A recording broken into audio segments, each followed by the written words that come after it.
he did not put across kind of the actual state of our country. When you talk about border security, they have a plan. They have the issue. We know they don't have a plan. Fentanyl is killing more than 70,000 Americans a year.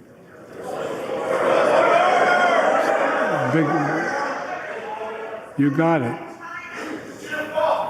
Let's launch a major surge to stop fentanyl production and the sale and trafficking with more drug detection machines, inspection cargo, stop pills and powder at the border. Stop illegal, unlawful entry into the United States, which includes the drug cartels and terrorists. You can smuggle 100,000 of these pills in a backpack. So what kind of machine is he talking about? A machine that doesn't exist. He's talking about large scale. Here's the thing I found interesting.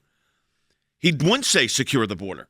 That was the problem. 70,000 Americans a year dying from fentanyl poisoning, and yet it's not about more drug detection machines. It's about securing and closing the border. It's about, in effect, declaring war on the drug cartels to some extent, but he's not doing that. If we don't pass my comprehensive immigration reform, at least pass my plan to provide the equipment and officers to secure the border and a pathway to citizenship for dreamers, those on temporary status, farm workers, essential workers. Most of those Republicans have said, until you secure the border, we're not going to handle the dreamers. If you do actually secure the border, we will. By the way, and that has been the plan, the position for 20 years. Over 5 million people on Joe Biden's watch. We don't know who they are. 160 different nationalities have been encountered, as they say, coming across that border just since Joe Biden took office and collapsed it. We have a massive national security threat there. Congress must restore the right that was taken away in Roe v. Wade and protect Roe v. Wade.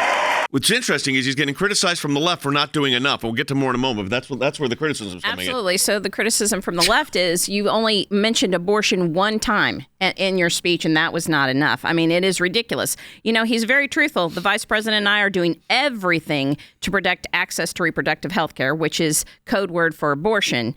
That's exactly right. More than a dozen states are enforcing extreme abortion bans. Make no mistake about it.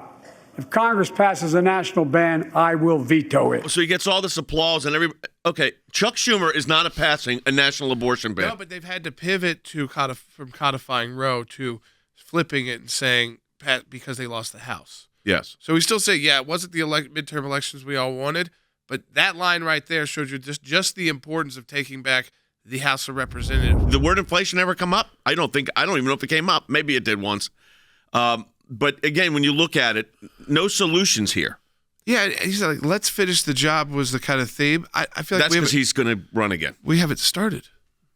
So, I mean, if you're talking policy-wise and implementation-wise, it doesn't feel like we've started to create solutions. I mean, the only solution to inflation is to raise interest rates. That's it. They have no plan whatsoever. In fact, if you listen carefully to what Joe Biden said, all he did was tout how he's going to spend more. This nation's fiscal policies under Joe Biden have been so heavily inflationary. Think about the trillions of dollars that they pumped into the economy at a time we didn't need it. They act like everything's rosy.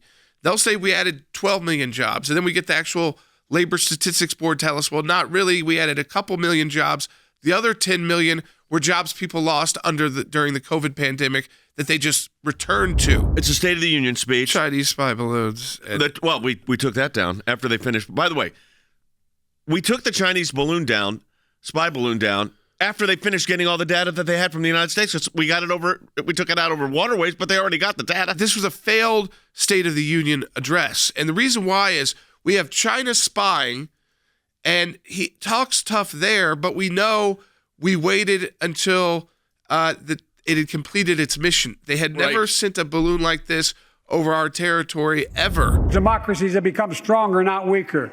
Autocracies grown weaker, not stronger. Name me a world leader who changed places with Xi Jinping. Name me one. Name me one. First of all, winning the competition with China should unite all of us.